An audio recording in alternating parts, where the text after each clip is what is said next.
The most destructive crisis and war that we've had in the Middle East in the last decade almost is the civil war in Syria. Let's not lose sight of that. You know, the number of casualties, civilian and others, in that civil war is 20, 30 times more than all the casualties we've had in all the Arab-Israeli wars in the last century. And this is a tragic, a major tragedy, human and destructive. Now, let's hope that this is now being stabilized one way or another. But what is evident is that the party that has won that battle is the more militant, the more difficult, the more hostile, and the more aggressive parts.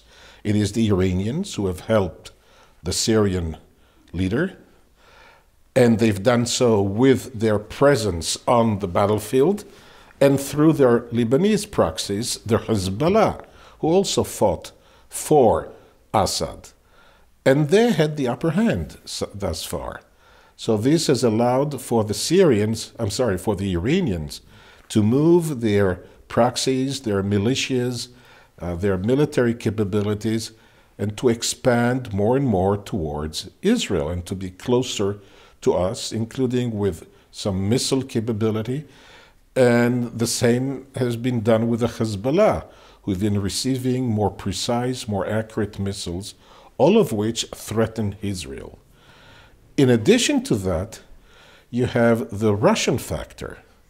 Russia, being there, its very position was more helpful to Assad, of course, whom they supported, but also to the Iranians and to the Hezbollah. And finally, the fact that the Americans are now departing and evacuating the parts of Syria, this all gives the feeling that a very dangerous situation is developing in Syria, with the Iranians projecting more power, expanding their influence, expanding their ability to threaten Israel from greater proximity.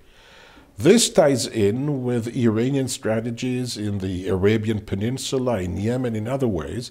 Iran is in an expansionist mood, and it has its own militias and the like, and coupled with their military buildup and coupled with their existing nuclear program, they are an aggressor in a way. So I think that Israel's doctrine has been that it cannot tolerate the presence of forward deployment of Iranian units on Syrian soil within striking distance of Israel. And Israel is acting here and there to have the Iranians leave Syrian territory so as not to threaten Israel. Similarly, Israel is trying to limit the ability of the Hezbollah to equip themselves with missiles of high precision that could threaten Israeli territory and Israeli space. So these are measures which are done preemptively, but their rationale is to prevent the Iranian pressure for being too close to Israel.